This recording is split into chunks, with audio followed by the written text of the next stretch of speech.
अस्सलाम पप्पू। वालेकुम अस्सलाम। क्या हाल है बेटे? जी ठीक। तुम अचानक हवेली भाग गए, पता भी नहीं चला। खैरियत थी? एक ज़रूरी काम था। पप्पू तहरीम कहाँ है? मैं यूनिवर्सिटी से आ रहा हूँ, मुझे लगा वहीं मुलाकात हो जाएगी। कमरे में है, आज गई भी नहीं यूनिवर्सिटी, कह रही थी तबीयत ठीक नहीं है। बुलाती हूँ, तुम बैठो तो सही। जाओ तहरीम बीबी को बुला के लाओ। और बताओ हवेली में सब कैसे, खैरियत? जी सब ठीक है। तुम कब आए? अब कल रात को ही आ गया था मैं। जैन, कितनी दफा मना किया है, रात को ड्राइव नहीं किया करो। इतनी तेज गाड़ी चलाते हो, परेशानी हो जाती है। नहीं, कल मैं नॉर्मल ड्राइव कर रहा था। बेगम साहब, तहरीम बीबी ने आने से मना कर दिया, उनकी तबीयत खराब है।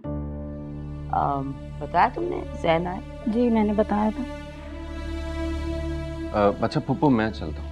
अरे बेटे तुम तो बैठो, खाना खा के जाना, इतने दिन बाद आए। बैठो। नहीं फिर सही पप्पू, थैंक यू, खुदा हाफिज।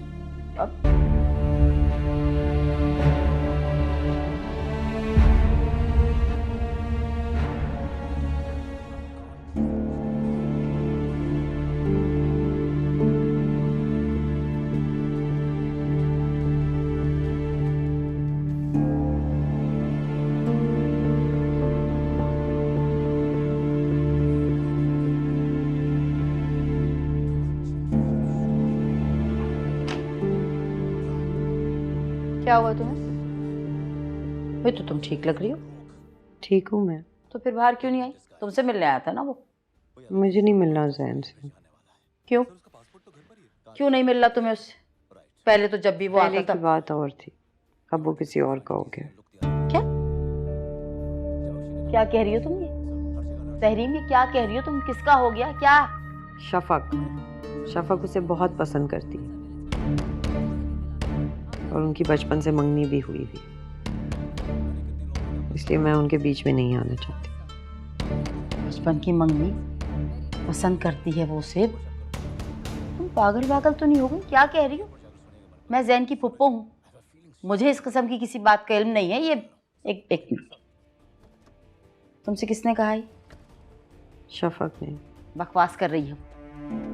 अपनी माँ की सिखाई हुई बातें तुमसे कह रही है वो, और तुम मिल गई उसे बेवकूफ बनाने को। क्यों करेगी वो ये सब बातें, और क्या मिलेगा उसे ये सब कुछ करके? और अगर आपको यकीन नहीं आ रहा ना, तो आप अपने चहीते जैन अली से पूछें, उसे इन सब बातों की खबर है। रोहेल की शादी पे ऑफिशियली अनाउंस करने वाले थे, पता नहीं क्यों रुक गए। एक मिनट तहरीम, कभी तुमने मुझसे या हवेली के किसी फर्द से इस किस्म की कोई बात सुनी?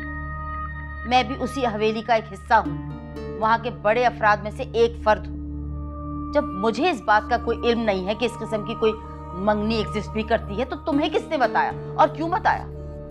अम्मा प्लीज, अब इन सारी बातों का कोई फायदा नहीं। क्यों फायदा नहीं है तहरीम? तुम पसंद करती हो जैन को, और तुम। अम्मा प्लीज, मैं किसी की गिल्ट में अपनी सारी जिंदगी नहीं गुजारना चाहती। गिल्टी वो लोग हों जो इस किस्म के मन घड़त फैसले कर रहे हैं। तुम्हें इस किस्म की कोई बात भी सोचने की बिल्कुल जरूरत नहीं है तहरीम। बस मैंने कह दिया है ना कि मुझे जैन अली से शादी नहीं करनी तो नहीं करनी, ये मेरा फैसला है। That's it. मैं तुम्हारी माँ हूं तहरीम, मेरी माँ बनने की कोशिश ना करो। तुमने अपना फैसला सुना दिया ना, अब मैं अपना फैसला करूंगी। अम्मा बस। प्लीज यार।